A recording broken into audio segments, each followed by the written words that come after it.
మంచిని కాపాడటానికి, దుష్ట శక్తులు నిర్మించడానికి శక్తులు కానీ దేవతలు, దేవుళ్ళు ఎంతో మంది మన ప్రపంచంలో ఉన్నాము. నాస్తికులు ఉన్నారు, అట్ ద సేమ్ టైం భక్తులు కూడా ఉన్నారు. సో మీ భక్తులందరి కోసం ఈరోజు మన బందర్లో వెలిసినటువంటి అమ్మవారి విశిష్టతలు తెలుసుకోవడానికి వచ్చాము. ఇక్కడ ఎంతో మంది భక్తులు కష్టాల్లో ఉన్నారు, వాళ్ళు ప్రాబ్లమ్స్ లో ఉన్నారు. సో ఎవరైనా దుష్ట శక్తుల ప్రభావానికి లోనైనప్పుడు అమ్మవారి దగ్గరికి వచ్చేసి ఆ దుష్ట శక్తుల ప్రభావాన్ని నుండి విముక్తి కలిగి అమ్మ కాపుదల ఎప్పుడు వాళ్ళకి ఉంటూ ఉంటుందన్నమాట. సో అమ్మ ఇక్కడ ఎందుకు వెలిసింది, ఇక్కడ విశిష్టతలు ఏంటి, భక్తులకి ఏ విధంగా అమ్మ తన సేవలు అందిస్తుంది, భక్తులు ఇక్కడికి వచ్చిన తర్వాత వాళ్ళ ఆనందాన్ని ఏ విధంగా వ్యక్తం చేస్తున్నారు అనేది ఇక్కడున్నటువంటి అమ్మతో మాట్లాడి, ఇక అమ్మవారితో మాట్లాడి మరిన్ని విశేషాలు తెలుసుకుందాం. మరి ఆలస్యం ఎందుకు, లోపలికి వెళ్దామా?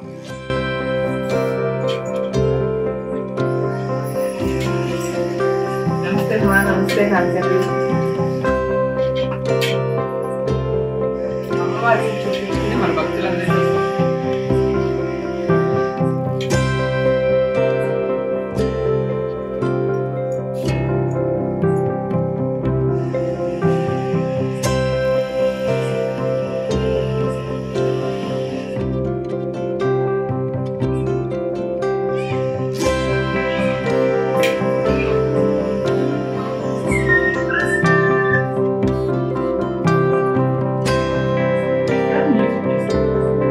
అందిస్తూ భక్తుల కోరికలు తీరుస్తూ ఎంతో ప్రసిద్ధిగాంచారు.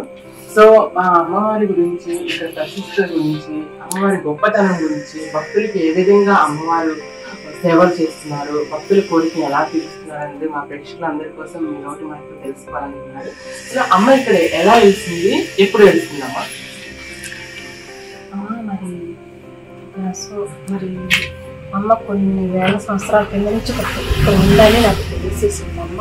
ఇక్కడ డీసెంట్గా మేము కొద్ది కాలం బట్టి ఒక 6-7 సంవత్సరాలను బట్టి మరి కొంచెం మేము స్థలం కొనుక్కున్న తర్వాత ఇక్కడ ఇల్లు నిర్మించడం జరిగిన తర్వాత నాకు కాస్తగా అమ్మ అచ్చరిగా బాగా ఒక ఉగ్రహంతో స్వలవించుకుంది. నాకు చాలా బాగా నాట్యం చేస్తా బాగా నాకు కనిపిస్తే కానీ కొద్ది తెల్లారాక లేచి మా స్వామి మరి మీకు ఎలా కనిపించిందంటే, మనం రోజువారు పూజలు చేస్తాం కదా, చేస్తే అందువల్ల ఏమన్నా కనిపించుంటుందేమో లేమ్మా, దీనికి ఎంత మాత్రమేనా అని చెప్పేసి మా స్వామి అన్నారు నాతో. సర్లేమని సర్టిఫికెట్ వెళ్ళిపోయిన తర్వాత సో మరి కానీ కొద్ది కాలం నాన్న ఈ ఇల్లు అద్దెకి ఇచ్చేసి మేము విజయవాడ వెళ్ళిపోయిన 6 నెలలు, ఖచ్చితంగా 6 నెలలు ఉన్నాము. 6 నెలల తర్వాత నాకు బాగా తేడా చేసింది. సో తేడా చేసిన తర్వాత కానీ నేను ఏదైనా హాస్పిటల్కి వెళ్ళినా, ఎంత చోటుకి వెళ్ళినా సరే, ఎక్కడికి వెళ్ళినా సరే, అమ్మ నీకు ఏమీ లేదు, ఏమీ లేకుండా నీకు ఏం ఇంజక్షన్ చేయవు, నీకు ఎలా చేస్తే నువ్వు రికవర్ అవుతావు, నీకు అసలు ఏం లేదు, నువ్వు ఎందుకు భయపడుతున్నావు, అసలు నీకు వచ్చిన ప్రాబ్లం ఏంటి అని నన్ను చాలా మంది డాక్టర్స్ నన్ను అడిగితే నాకు దడలాగా వస్తుంది, నాకు ఏదో అయిపోతుంది, నేను ఏదో సరిపోయినట్టు అయిపోతుంది, నాకు ఏదో భయంలాగా వచ్చేస్తుంది అని చెప్పడం జరిగింది. సో అలా చెప్పడం జరిగేటప్పటికి అక్కడ ఉన్న ఒక డాక్టర్స్ కూడా నాకు, అక్కడ ఉన్న వాళ్ళు కూడా నాకు సపోర్ట్ చేసి ఒక డాక్టర్ గారు ఏమన్నారంటే, అమ్మ నీకైతే ఏమీ లేదు, మేడం వస్తే కనుక మీకు చాలా అమౌంట్ పే చేస్తుంది, ఆ చేసిన దాన్ని బట్టి మళ్ళీ ఎందుకు మీరు వద్దాగా ఇక్కడ డబ్బులు ఇచ్చుకోవటం, మీకు ఏమీ లేదు, వెళ్ళిపోయి మళ్ళీ రేపు రండి అని చెప్పి పంపించడం జరిగింది. అలా జరగటంలో మళ్ళీ మేము పొద్దున్నే వెళ్ళిపోయినా సరే మాకు ఒక తెలిసిన ఆవిడ ఉంది, అక్కడికి వెళితే కూడా ఆవిడకి ఏమీ లేదు, బలహీనంగా ఉండటం వల్ల తనకి అలా ఉంటుందేమో, కొంచెం మందులు వాడండి బలానికి అని చెప్పడం జరిగింది. అమ్మవారు ఎక్కడ వెలిసారు, వెలిసినప్పుడు మీకు ఎలా తెలిసింది, అసలు అమ్మ కళలోకి వచ్చి చెప్పారా, లేకపోతే మీకు ఒక అనుభూతి కలిగిందా, అసలు స్థాపించడం ఎలా జరిగింది, ఆ ప్రాసెస్ ఎలా జరిగింది, అమ్మవారిని తీసుకురావటంలో ఏమైనా ఆటంకాలు జరిగాయా, ఎలాంటి అభిషేకాలు జరిగినాయి, అవన్నీ భక్తుల కోసం చెప్తారు. అమ్మ ఎల్లమ్మ తల్లి అయితే కనుక ఇంట్లో పుట్టలాగొచ్చింది గడప మీద. ఆ గడప మీద పుట్టలాగొస్తే మేమేం చేస్తామంటే, మామూలుగా ఏంటంటే చెదలాగా వచ్చేస్తుందని చెప్పేసి కిరటనాలు పోసి దాన్ని శుభ్రంగా చూసేసి బయటకు పోసి మళ్ళీ తెల్లారేసరికి మళ్ళీ ఇంట్లోకి వచ్చేస్తాం మొదలుపెట్టి. అలా 2-3 రోజులు అలాగే జరిగింది. 2-3 రోజులు అలాగే జరిగిన తర్వాత ఏంటి ఎలా అయిపోతుందని చెప్పేసి సర్లే మంచి ఊరుకున్న తర్వాత అమ్మ ఎల్లమ్మ తల్లి అని తెలిసిన తర్వాత నాకు తెలిసిన తర్వాత ఇక్కడ గుడి కట్టాలి అని నిర్మించుకున్న తర్వాత ఇక్కడికి వచ్చేసిన తర్వాత అక్కడ ఒక ముచ్చాలమ్మ తల్లి ఏనాటి నుంచో అక్కడ భోజనాలు పెట్టేవాళ్ళంట ఈ కాలనీ వాళ్ళంతా కలిసి ఆ భోజనాలు పెట్టడం ఆపేశారంట. ఆపేసేసరికి నా దగ్గరికి వచ్చి అమ్మ స్వప్నంలో ఏమంటుందంటే నన్ను కూల్చేశారు, నాకు జరగాల్సిన పూజలు జరగట్లేదు, నువ్వు నన్ను తీసుకొచ్చి నువ్వు శాపించాలి, ఇక్కడ పెట్టాలని నువ్వు అని చెప్పేసి నాకు చెప్పడం జరిగింది స్వప్నంలో. సరే ఇక్కడ ఈ కాలనీకి వచ్చినప్పుడు నాకు ఈ కాలనీ ఎవరు ఇళ్ళకి నేను వెళ్ళేదాన్ని కాదు, ఎవరి జోలికి వెళ్ళేదాన్ని కాదు, ఎవరితో మాట్లాడేదాన్ని కూడా కాదు. అమ్మ ఏమండి ఇక్కడ ఎక్కడన్నా చెట్టు ఏదన్నా ఉందా అని మా స్వామిని అడగడం జరిగేటప్పటికి ఈయనేమన్నారంటే ఎక్కడుంది అని చెప్పేసి ఈయన అజగనుకున్నాను. అజగనుకున్న తర్వాత ఫలానా చోటు చెట్టు ఉందమ్మా అని చెప్పాను. ఫలానా చోటు చెట్టు ఉందమ్మా అంటే అయితే ఆ చెట్టు దగ్గర నాకు ఎంత చిన్నగా కనిపిస్తుంది, ఒక చెట్టు ఉంది ఆ చెట్టు దగ్గర చిన్నగా కనపడుతుంది రాయిలాగా, ఏంటో చూసిరండి అంటే సరే ఆయనని వెళ్ళి చూసి వచ్చారు. చూసి వచ్చిన తర్వాత నా దగ్గరకు వచ్చి ఏమన్నారంటే అమ్మ చెట్టు చుట్టూ తిరిగాను నేను, చెట్టు దగ్గర ఏమో లేదు అని చెప్పాను. ఏమి లేకపోతే ఏంటి నాకు అలా కనిపించిందా, ఏమోలే అలా కనిపించుంటుందిలే అని చెప్పి నేను అన్నాను. మళ్ళీ వెంటనే అమ్మ నా మీదకి వచ్చేసి ఏంద్రా నేను ఎంత పొడుగుంటే నేను ఎంతే ఉన్నానని చెప్తున్నావు నువ్వు అని చెప్పి మా స్వామికి చెప్పడం జరిగింది. అమ్మ నా మీదకు అలా చెప్పింది. చెప్పేటప్పటికి నేను తర్వాత మళ్ళీ అమ్మ కుదిరిపోయిన తర్వాత అమ్మ అలా కాదు, ఒరే పసుపు కుంకుమ వేసి కొబ్బరికాయ కొట్టంటారా నేను ఎంత పడుకున్నానని మీరు చూపిరిగానని చెప్పింది. చెప్పేటప్పటికి అప్పుడు ఈయన గడ్డ పలుకు నా బాబు గడ్డ పలుకు బాగా ఇచ్చుకుని పక్కన వాళ్ళని కూడా పిలిస్తే వాళ్ళు వస్తామని చెప్పి రాలేదు. రాకపోయేసరికి మళ్ళీ రానంటున్నారంటే పోలే రాకపోతే రాకపోయారులే మీరు చూడండి అని చెప్పి అంటే పసుపు పొక్కు ఇచ్చుకుని వెళ్ళి అక్కడ వేసి కొబ్బరికాయ కొట్టిన తర్వాత ఆ తల్లి పైకి రావడం జరిగింది. చాలా పైకి రావడం జరిగింది. దాన్ని మొయిలాకు ఇంత ఉంది అమ్మను మొయిలాకు తీసుకొచ్చారు. పెట్టుకుని తీసుకుని మనం ఇందాక డిస్కస్ చేసుకున్నట్టుగా మంగళవారము, శుక్రవారం, ఆదివారం స్పెషల్ పూజలు ఉంటాయి. అమ్మవారి మీదకి వస్తుంది. మిగతా రోజుల్లో నార్మల్ పూజలు ఉంటాయి అన్నమాట. అసలు ఆ పూజలు ఏంటి, ఒక్కొక్క రోజు ఒక్కొక్క విశిష్టమైన పూజ, ఆ పూజల గురించి స్వామి చెప్తారు. అట్ ద సేమ్ టైం అమ్మవారి యొక్క చరిత్ర, అమ్మవారి యొక్క గొప్పతనం కూడా సార్ మాటల్లో తెలుసుకుందాం. ఇక్కడ అమ్మవారికి మొక్కుకుంటారు. అంటే బోనాలు సమర్పించటం, లేదంటే వడిబియ్యం సమర్పించటం, వాళ్ళ కోరికను బట్టి వాళ్ళ స్తోమత తగ్గట్టుగా ఇక్కడికి వచ్చి చేసుకుంటా ఉంటారు. కాకపోతే అమ్మవారు ఏంటంటే అరికాల నుంచి నెత్తి వరకు ఎన్ని సమస్యలు ఉంటాయో మానవుడికి అన్ని సమస్యలు కూడా చాకచక్యంగా అన్ని చేసుకున్నవాడికి చక్కగా పోసుపుచ్చినట్టు పేరున అన్ని చెప్తుంది. సపోజ్ ఇక్కడ మురళీకృష్ణ గారు ఉన్నారు, డాక్టర్ గారు, ఆయన షుగర్ పేషెంట్. ఒక షుగర్ పేషెంట్ వెళ్తా ఉంటాడు, ఆయనకి ఇంకో వ్యాధి కూడా ఉంటుంది, ఏది బీపీయో లేదంటే హార్ట్ అటాకో ఏదో ఉంటుంది. ఈయన ఉట్టి షుగర్కే చూస్తూ ఉంటాడు, ఈయన వెళ్తా ఉంటాడు, తగ్గదది. ఆయన వచ్చి అమ్మవారిని అడుగుతాడు, అమ్మ నా ఆరోగ్యం బాగలేదు ఏంటని. అరే నీకు హార్ట్ అటాక్ కూడా ఉందరా, ఆయన ఉట్టి షుగర్కే చూస్తున్నాడు, నువ్వు పలానా జగన్మోహన్ రావు గారి దగ్గరికి వెళ్ళు, నీకు పక్కాగా ట్రీట్మెంట్ జరుగుద్ది, తర్వాత వచ్చి నాకు కనపడంటదమ్మ. అట్లాగే వెళ్ళొస్తారు. వెళ్ళొచ్చినాక అమ్మ నేను డాక్టర్ గారికి మారాను, నాకు మంచి ట్రీట్మెంట్ జరిగినప్పుడు చాలా ఉల్లాసంగా ఉందమ్మా, నాకు ఏ ఇబ్బంది లేదమ్మా, ఇటువరకు అడుగు తీసి అడిగేయలేదు నేను, ఇప్పుడంతా నాకు బాగా జరిగినాడు. అట్లాగే తల్లి ఇక్కడికి వచ్చిన వాళ్ళకి రోజు ఆదివారం, సోమవారం, మంగళవారం, బుధవారం, గురువారం, శుక్రవారం, శనివారం అన్ని విధాల ఈ గుడికాడే చెయ్యాలని లేదు.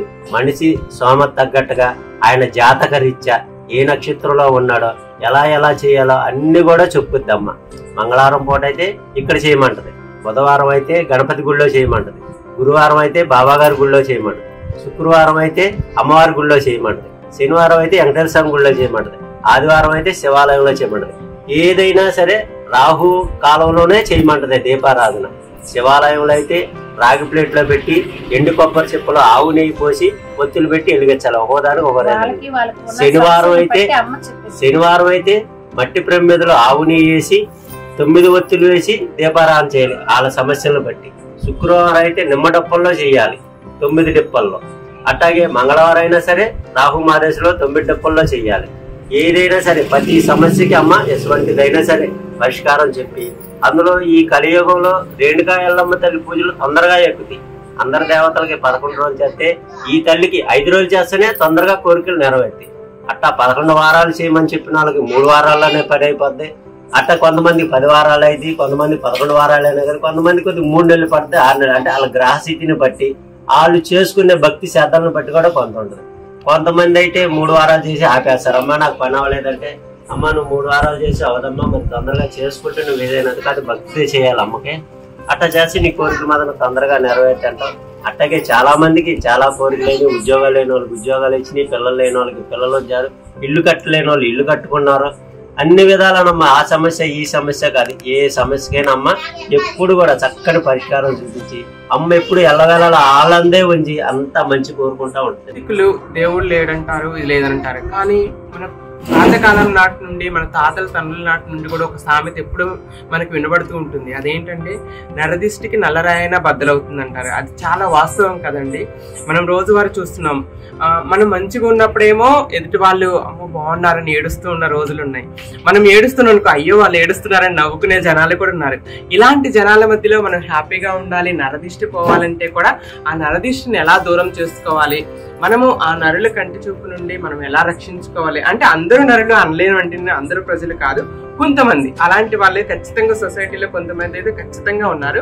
అలాంటి కళ్ళ నుండి, అలాంటి నరదిష్టి నుండి మనల్ని మనం ఎలా కాపాడుకోవాలి, మన భవిష్యత్తును ఎలా తీర్చిదిద్దుకోవాలనేది కూడా అమ్మవారు ఇక్కడ చేస్తూ ఉంటారు అనమాట. అమ్మ మీదకి వచ్చి ఎలా చేస్తారు, ఎటువంటి ఆ నరదిష్టి పోవడానికి ఎటువంటి కార్యక్రమాలు చేస్తారు అనేది ఆ అమ్మని అడిగి తెలుసుకుందాం. మీరు కూడా చెప్పండి అమ్మ, చెప్పండి. దేవతలందరిలో ఏ సమస్యకైనా పరిష్కారం చూపించి ఎట్లాంటి దుష్ట ప్రభావాలైనా పారదోలేది 101 మంది అక్కా చెల్లె దేవతల్లో రేణుకాయలమ్మ తల్లి ఫస్ట్ ప్లేస్ లో ఉంటారు. ఎటువంటి సమస్యకైనా సరే మంచం మీద లేవనోళ్ళకు కూడా గాలి ధూళి ఉన్న ఎలాంటి పరిష్కారం అయినా సరే అమ్మ దగ్గరికి వస్తే ఒక్క రోజులోనే దాని పరిష్కారం చూపించి ఆరోగ్యవంతంగా లేపు కూర్చోపెడుతుంది. అన్ని విధాలు ఉన్నాయి. దిష్టిలు గాని, జ్వరాలు వస్తే తాళ్ళేయటం గాని, పిల్లలకి పాలు తాగట్లేదని ఏడ్చిన వాళ్ళకి గాని, అన్ని విధాలు కూడా రైతుల్లో ఉలికి పడేవాళ్ళు గాని, అమ్మ తాడేస్తే స్వామి రాత్రి తాడేశారు, పిల్లడు శుభ్రంగా ఉన్నారు, ఆడుకుంటున్నారని చెప్పిన వాళ్ళు గాని, గుడికొస్తే పలానా మాకు ఏమీ జరగలేదన్నా చెప్పిన భక్తులు ఎంత మటుకు మాకైతే కనపడలేదు. ఎక్కడెక్కడి నుంచో వస్తా ఉంటారు. ఫోన్లోనే సగం మందికి మేమే తెలియపరుస్తాం, ఇట్లా చేసుకోండి ఇట్లా చేసుకోండి అని. గుడికాడికి రాకపోయినా సరే, దూరంలో ఉన్నా సరే, ఏ సమస్యకైనా సరే పరిష్కారం చెప్తాం. ఎలాంటి దానికైనా సరే ఈ మంత్రం చదువుకోండి, ఇన్ని రోజులు చేయండి, ఇన్ని రోజులు చేయండి అని చెప్తాం. ఏ గుడికాడ కూడా ఇట్లా చెప్పరు, ఈ మంత్రం చదువుకోమని చెప్పరు.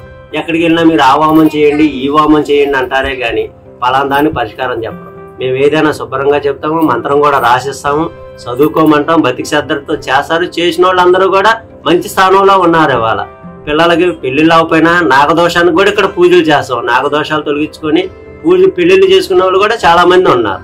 మీరు చెప్పండి, ఇందాక అడిగినట్టుగా ఇక్కడ మనకి తాయిత్తులు, నిమ్మకాయలు ఇవన్నీ ఉన్నాయి కదా అమ్మవారికి, ఎలాంటి వాటికి ఎలాంటివి మీరు ఇస్తారు అనేది మీరు చెప్పండి ఒకసారి. అమ్మ నా కాడకి చిన్నపిల్లలను కూడా తీసుకొస్తారు. చిన్నపిల్లలను కూడా తీసుకొస్తారు. అమ్మ మాకు మా పిల్లలకు బాగోలేదు, రాత్రి దడుచుకున్నారు అని చెప్పేసి తీసుకొస్తారు. అమ్మ భయం అయితే లేదు, పిల్లలకి ఏమీ కాదు, చాలా బాగుంటారు అని చెప్పి అమ్మ ఇచ్చిన ఒక ధైర్యం నేను వాళ్ళకు మాత్రం చక్క ధైర్యం నింపి బొట్టి పెట్టి తాడేస్తే గనక చాలా తెల్లారే పట్టి వేసి ఆడుకోవటం జరిగింది. మళ్ళా వచ్చి అమ్మ దయ వల్ల చాలా మంచిగా జరిగిందమ్మా, మాకు చాలా బాగుందని చెప్తారు వాళ్ళు. కానీ అలా అంత గొప్ప తల్లి కానీ ఈ తల్లి నిజంగా ఈ వాడకట్టుని వెలుస్తూ ఎంత గొప్పతనం అన్నది నా గుండెలకి నాకే తెలుసు. అసలు అమ్మ కనపడుతుంది అంటే గనక అసలు అమ్మని ఎవ్వరూ కూడా తక్కువంచి నేయకూడదు. వేస్తే కూడా చాలా మనకే చాలా సిగ్గుచేటని నేను అనుకుంటున్నాను. అమ్మ అంత గొప్ప తల్లి. కానీ అమ్మను బాధ పెడితే గనక కానీ వాళ్ళని మాత్రం చాలా చిన్న చూపే చూస్తుంది. కానీ బాధ పెట్టకోకుండా ఉంటే గనక కానీ చాలా చాలా బాగా చూస్తుంది. కానీ ఆ మాట నేను ఎందుకు అంటున్నాను అంటే కానీ మంచి ఒక చిన్న పిల్ల మనస్తత్వం. ఎందుకంటే 24 ఏళ్ళు చాలా కష్టపడి చాలా బాధలు పడి ఒక కన్న కొడుకుతో చాలా కష్టాలు పడి అనుభవించి ఉంది కాబట్టి 24 ఏళ్లకి కానీ ఆదిశక్తిగా మారింది. అంత బాధగా పడింది కాబట్టి దాని గురించి ఈ మాట చెప్పగలుగుతున్నా నేను. అంతవల్ల దానివల్ల చెప్తున్నానే గాని అంతకు మించి వేరేదైతే మాత్రం కాదు. 101 మంది అక్క చెల్లి దేవతల్లో సంసారం గురించి గాని, పిల్లల గురించి గాని, భార్యాభర్తల గురించి గాని, తల్లిదండ్రుల గురించి గాని ఎల్లమ్మ తల్లికి తెలిసినంతగా ఏ దేవతకి తెలియదు. ఏ దేవతకి కూడా అంత చరిత్ర లేదు. కష్టాలు అనేది పడింది అంటే అన్ని విధాలు కూడా ఒక రేణుకా ఎల్లమ్మ తల్లి ఒక్క దేవతే. సంసారంలో గాని, పిల్లలకి గాని, భార్య భర్తలకు గాని, తల్లిదండ్రుల కోసం గాని, దేనికైనా సరే 101 మంది అక్క చేతుల దేవతల్లో బాగా కష్టాలు పడిన దేవత రేణుకా ఎల్లమ్మ తల్లి. మా కాడకి చాలా మంది ఈ గుడి కట్టినప్పుడు కొత్తలో చాలా మంది మేము బాగోట్లేదు, మాకు జరుగుబాటు లేదు, మాకు ఇలా కొట్లు ఎక్కడ పోయినవి, కొట్లు బాగోట్లేదు, మాకు జరుగుబాటు లేదు, రూపాయి రావట్లేదు, జనానికి బాధపడుతున్నామని మా పేట మొత్తం కూడా అమ్మ దగ్గరికి రావటం జరిగింది. కానీ వాళ్ళందరినీ కూడా మొత్తం కాపాడటం జరిగింది. అమ్మ అని పసుపు కుంకాలు అమ్మకి ఇవ్వటం జరిగింది. వాళ్ళ మొక్కులు కూడా తీర్చుకోవటం జరిగింది. కానీ అమ్మ చాలా బాగా కాపాడుతుందని చెప్పి నాకు మంచి పేరు తెచ్చారు. నన్ను ఒక అమ్మలాగా నన్ను తుప్పుతుపరిచారు. గుడి కట్టిన కొత్తలో ఇక్కడ వాళ్ళు ఎవరు వస్తారులే అనుకున్నాం మేము, ఎక్కడెక్కడి నుంచో వస్తున్నారులే అనుకున్నాం. అలాంటి ఈ చుట్టుపక్కల ఉన్న వాళ్ళు ప్రతి ఇంటి వాళ్ళు కూడా అందరూ వచ్చి తమ సమస్యలకి వచ్చి పరిష్కారం చెప్పించుకొని ఇక్కడ రానోళ్ళు అంటే ఎవరు ప్రతి గడప కూడా అమ్మవారి దగ్గరికి వచ్చి అమ్మవారి ఆశీర్వాదాలు తీసుకొని అందరూ శుభ్రంగా ఉన్న వాళ్ళే ఇక్కడ. అట్లాగే వాళ్ళకి జరిగిన మంచికి ఏ కార్యక్రమం జరిగిన అమ్మవారికి మేమున్నాం ముందని. నేను ఏ రోజు ఎవరి దగ్గరికి సందాలకు వెళ్ళలేదు. నేను గుడి కట్టి ఇది 7వ సంవత్సరం అయినా సరే భక్తులు ఎవరో సమర్థంటది ఆమెకి గుడికాడ ఏదన్నా కార్యక్రమం జరుగుతుందని ఫ్లెక్సీలో రాపెడితే వాళ్ళు వచ్చి అమ్మకు మేము ఇదిస్తాం అని చెప్పి అమ్మకి ఏ లోటు లేకుండా ఎంత పెద్ద కార్యక్రమం అయినా సరే 1500 మంది 1800 మంది 1000 మంది కానించి పైన భోజనాలు పెట్టేవాళ్ళం. ఎంత ఇదిగా చేసినా అమ్మ కృపా కటాక్షాల వల్ల సాయంకాలానికి 100 మంది 200 మందికి మిగిలి అందరికీ కూడా పంచిచ్చేదటి చేస్తుంది తల్లి. అట్టగాని ఏ లోటు రానిది తల్లి. మా దగ్గర ఉన్న దాంట్లో ఏదో ఒకటి మా సమతట్టుగా చేసేవాళ్ళం. కదమాద తల్లే రప్పించుకునేది. ఒక నైట్ లోనే 250 కేజీలు చికెన్ పోగేసింది ఒకసారి తల్లి.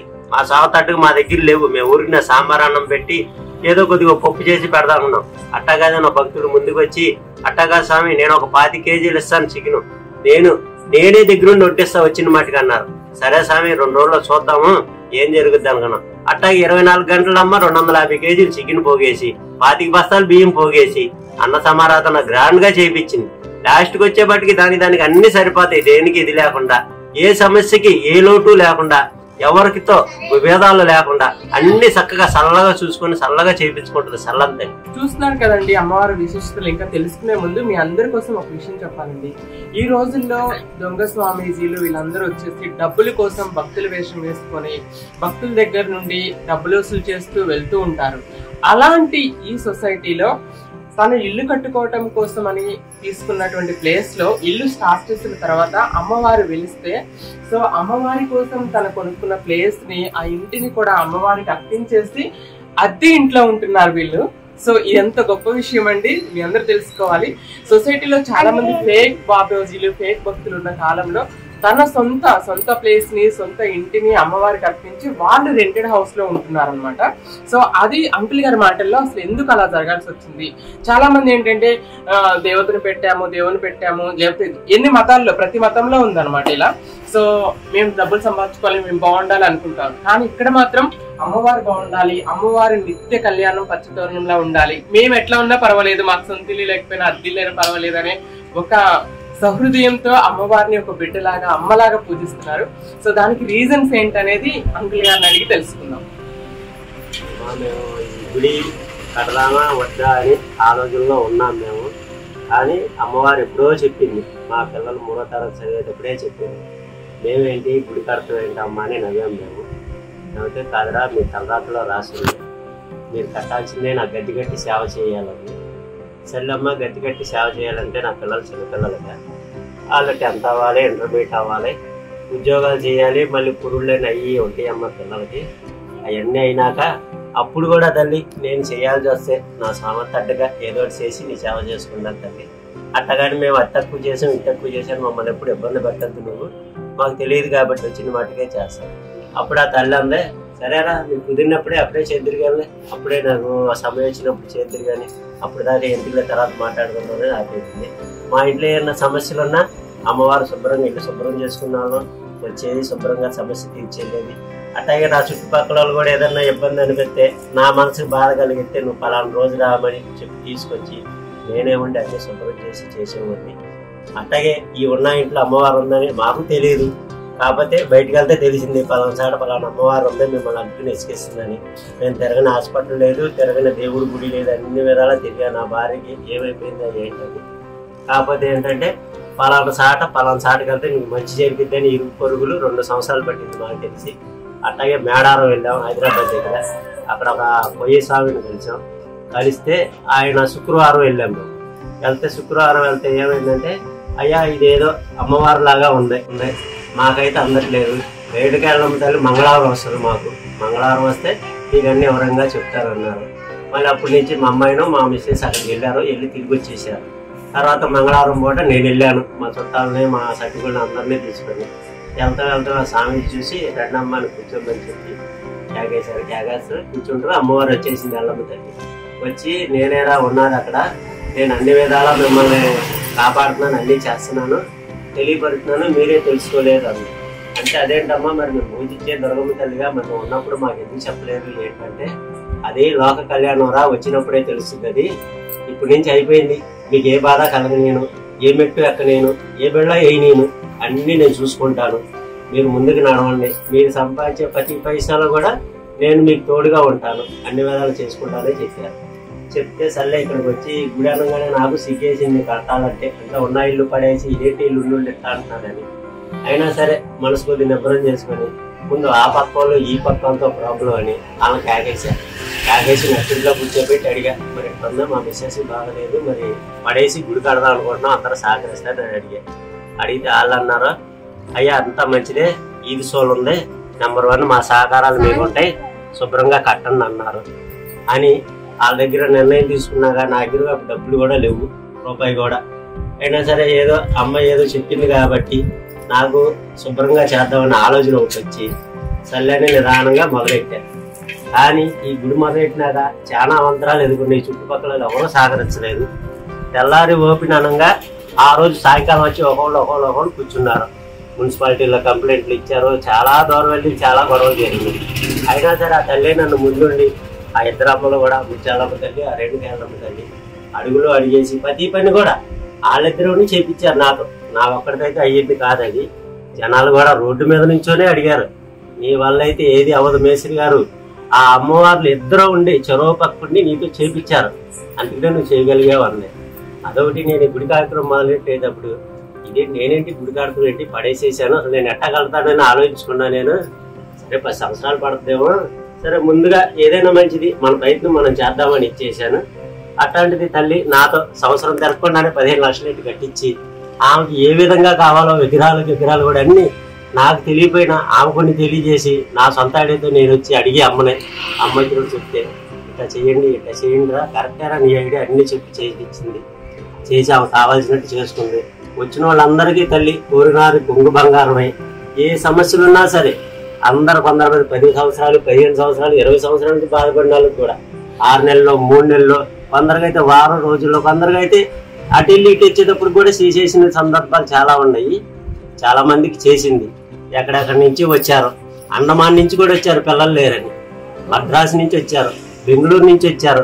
చాలా మంది ఒకరికొకరు చెప్పుకొని ఇట్ట జరుగుతుందంట మీ గుడికాడ. అసలు ఎవరు ఫోన్లు చేసేవాళ్ళు ఎక్కడి నుంచో, పలానా ఎక్కడయా పలానా అమ్మ రమ్మని అన్నాం.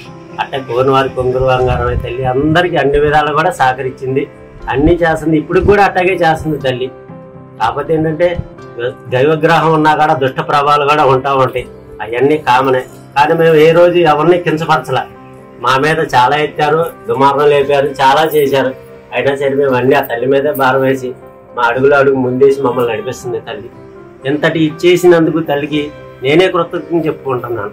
ఎందుకంటే నన్ను ఈ స్థితికి ఇక్కడ దింపిందంటే అమ్మే. నేను కూడా చాలా దూరం వెళ్ళా, సావంచుల్లాగా వెళ్ళి తిరిగి వచ్చా. నన్ను వాళ్ళట నిలబెట్టిందంటే తల్లి. నాకు కూడా నా భార్య కూడా బాగా సహకరించింది.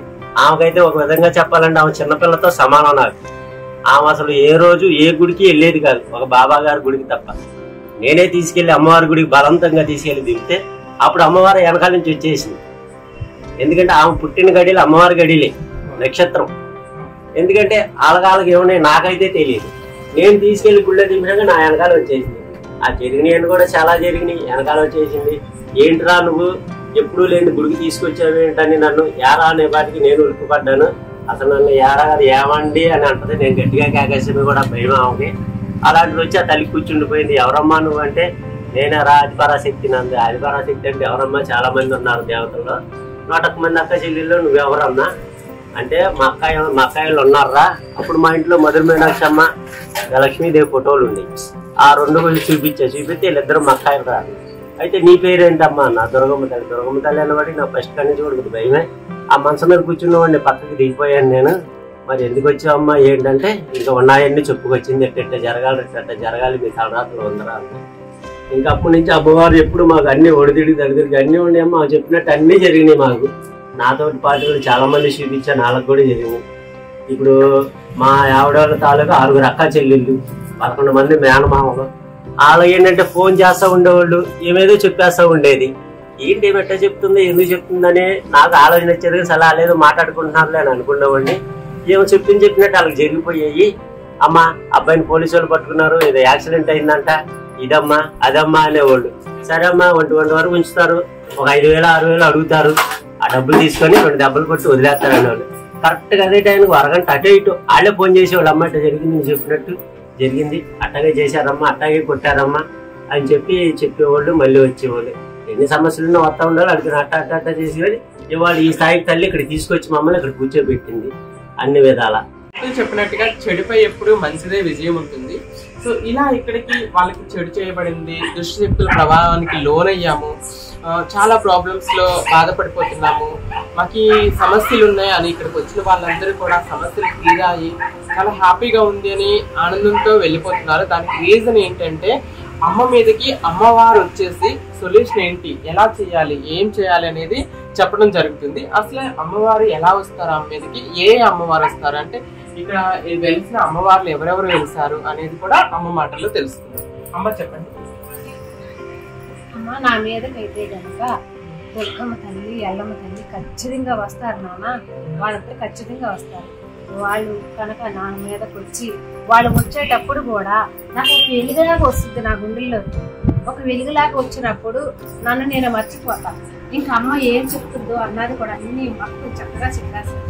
వాళ్ళు చెప్పినట్టు మొత్తం జరిగింది అనమ్మా. మళ్ళీ లేసాక అమ్మ మీకు ఏం చెప్పింది అమ్మ అంటే, అమ్మ మాకు చాలా బాగా చెప్పింది, మమ్మల్ని బాగా మీరు ఏది చెప్పినా సరే నిజమే చెప్పింది, అబద్ధం చెప్పినా నిజం చెప్పినా మీరు మాత్రం కరెక్ట్గా చెప్పాలి, నిజమేమో చెప్పాలి, ఇక్కడ అబద్ధాలు చెప్పకూడదు, ఏదైనా సరే నిజమైతేనే చెప్పండి, లేదంటే చెప్పొద్దు అని చెప్పేసి నేను మాట్లాడితే అప్పుడు వాళ్ళైతే కనుక అమ్మ ఇక్కడ సత్యమైన తల్లి ఉంది, అమ్మ మాకు చాలా మంచి చేసింది, చాలా మంచి చేసింది. కానీ అంత ఇదిగా చుట్టుపక్కల జనాలకు కూడా చాలా మంది పిల్లల్ని ఇచ్చి చాలా మంది పెళ్లిళ్ళు చేసి ఎన్నో రకాలుగా పెళ్లి సంబంధాలు వచ్చినా సరే నా కాడకు వచ్చి డిసైడ్ చేసి వాళ్ళకు పెళ్లిళ్ళు చేయటం కూడా జరిగింది.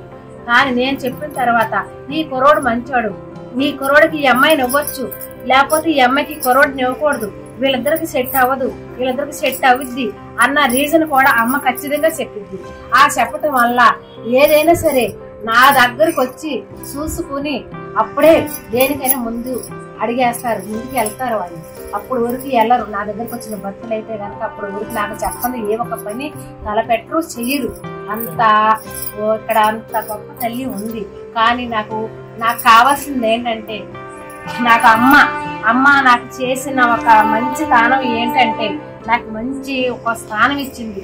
ఆ ఒక స్థానాన్ని నేను గుర్తుంచుకుని అమ్మ ఎక్కడికో పైకి ఎదగాలన్న ఒక కోరిక నాలో మిగిలిపోయింది, బాగా మిగిలిపోయి ఉంది. ఆ ఒక కోరిక తీర్చిద్దని నేను కోరుకుంటున్నా. నా ఒంటి మీద ఉన్న బంగారం, నా బిడ్డల మీద ఉన్న బంగారం అంతా అమ్మేసి అమ్మకు గుడి కట్టా. కానీ మాకు ఎవరు కూడా రూపాయి సహాయం చేయలేదు, ఎవరో రూపాయి ఇవ్వలేదు. ఇద్దరు ఇచ్చారు. ఒకళ్ళు 6,000, ఒకళ్ళు 10,000 ఇచ్చారు. అంతకు మించి మాకు ఎవ్వరు ఇవ్వలేదు. ఎప్పుడు కూడా ఎక్కడికి వెళ్ళినా సరే మాకు ఒక రూపాయి ఇచ్చింది లేదు, మేము అమ్మకి చేసింది లేదు.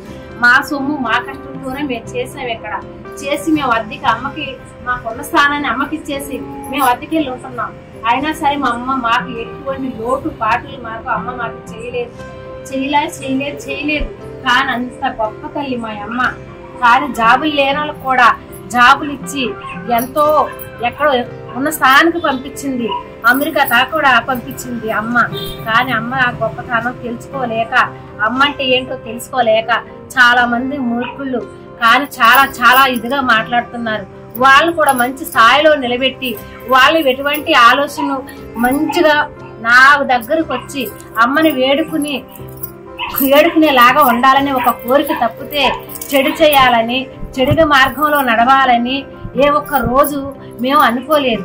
కానీ అందరు మంచి కోసం, అందరు బాగు కోసం మేము ఎంతో వేడుకున్నాం. కానీ అందరు మంచి కోసం ఈ చుట్టుపక్కల అందరు కూడా చాలా మందికి చాలా మంచి చేసింది. దూరపు వాళ్ళని పక్కన పెట్టినా ఈ చుట్టుపక్కల వాళ్ళందరూ కూడా చాలా మంచి చేసింది. మన గుడికి ఎదురుకుండా 14 సంవత్సరాలు 13 సంవత్సరాలు పిల్లలు లేకపోయినా పిల్లల్నిచ్చింది. పిల్లల్నిచ్చితే నా ఒళ్ళే వేసి నా దగ్గర పేర్లు పెట్టి మరి తులవారం వేసి ఎన్నో చేసింది. నా భర్తలు, నా బిడ్డలు వాళ్ళందరూ కూడా మళ్ళీ అందరిని కాపాడి వాళ్ళందరినీ చక్కగా చల్లగా చూడాలని నా కన్న తల్లిని ఒక్కడ నేను ఒక బిడ్డగా అందరినీ ఆ గుండెల్లో నేను నిలబడాలని, వాళ్ళ గుండెల్లో నేను ఉండాలి, అమ్మ ఉండాలని నేను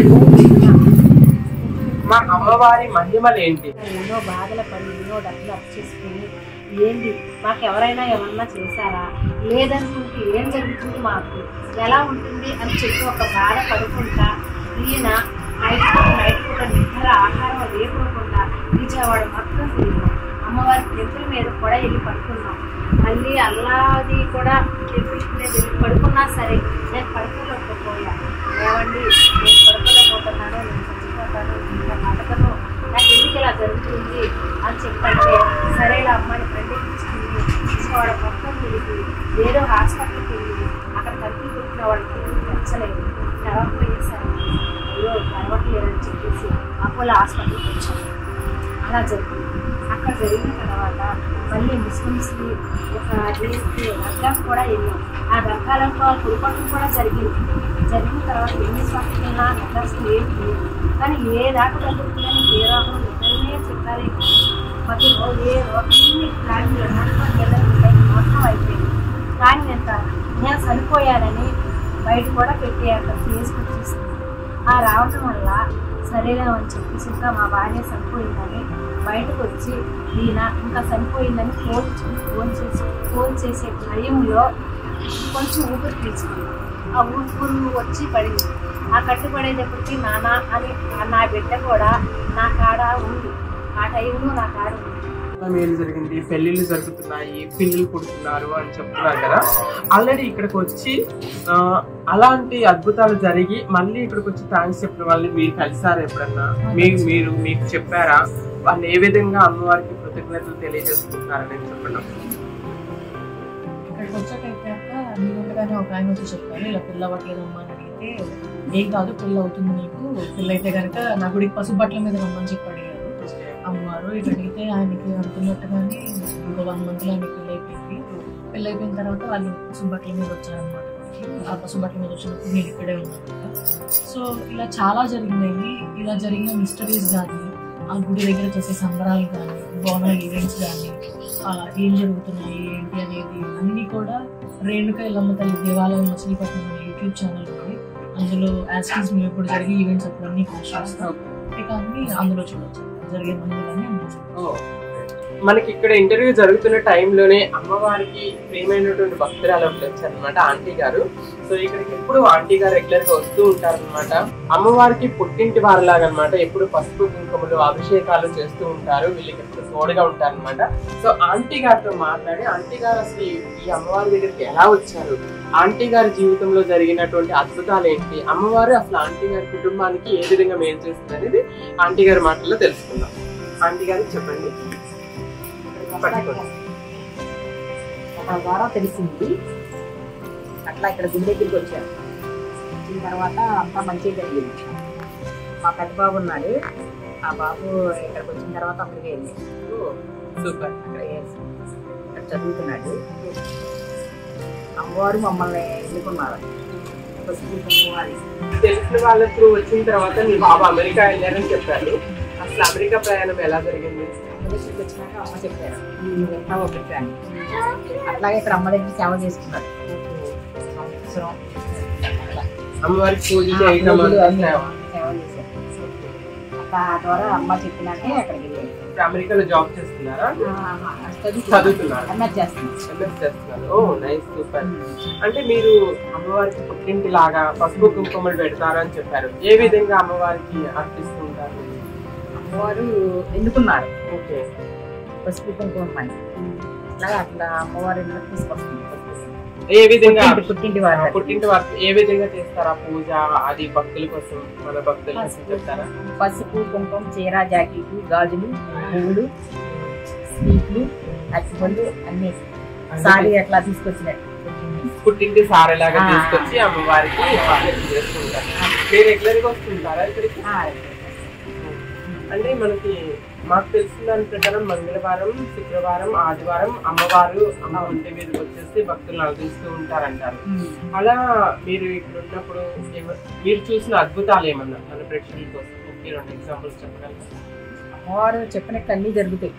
పిల్లలు లేని వరకు పిల్లలు, జాబులు కావాలన్న జాబులు అన్ని ఇస్తూ ఉంటది అమ్మ. ఏది కావాలంటే బాగా సత్యంగా లాగా. ఓకే.